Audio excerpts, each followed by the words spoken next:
"Shall we go and see, Master?"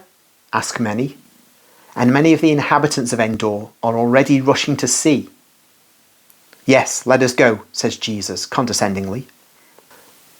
"Oh, it must be a boy. See how many flowers and ribbons there are on the bier," says Judas of Kerioth to John. "Or it is probably a virgin," replies John. "No, it is certainly a young man because of the shades they've used. And there's no myrtle either," says Bartholomew. The funeral comes out to the other side of the walls. It is not possible to see what there is on the bier, which is carried shoulder high by the bearers.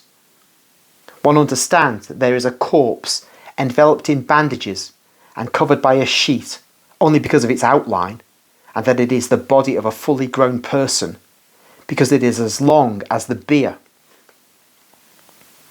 A veiled woman is walking beside it, weeping, supported by relatives or friends. The only sincere tear in all that farce of mourners. And when a bearer trips on a stone or rises in the ground or stumbles and causes the bier to shake, the mother moans, "Oh no, be careful.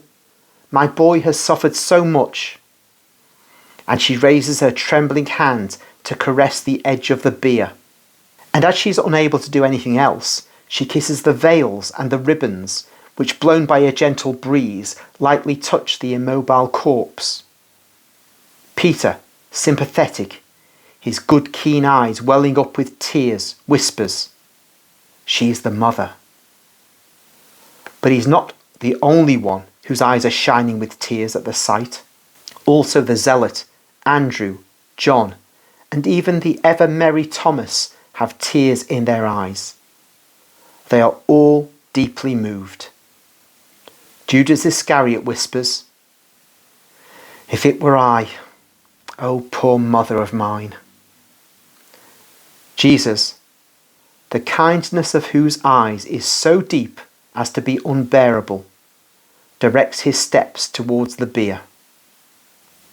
The mother, who is now sobbing louder because the funeral is about to turn towards the open sepulchre, pushes him aside resolutely when she sees that Jesus wants to touch the bier. I wonder what she's afraid of in her grief. She shouts, "He's mine!" and looks at Jesus with staring eyes. "I know, mother. He is yours. He's my only son. Why should he die? He was so good and dear.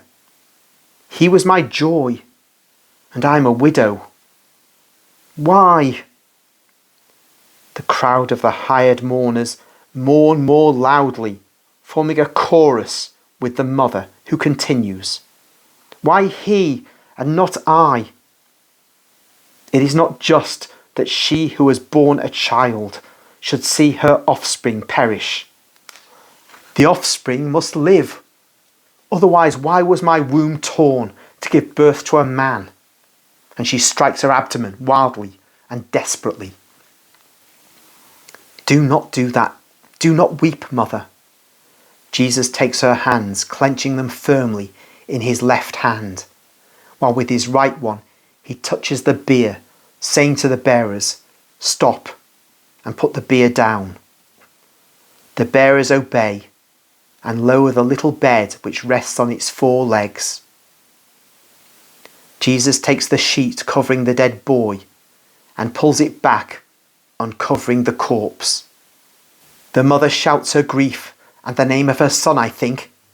"Daniel!"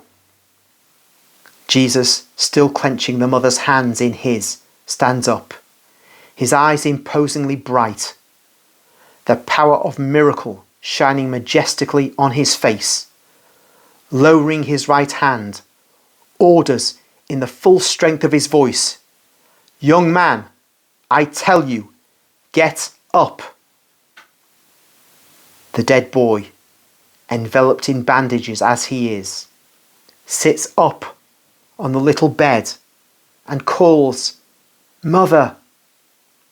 He calls her with the stammering, frightened voice of a terrified child. He is yours, woman. I give him to you in the name of God. Help him to get rid of the Sudarium and be happy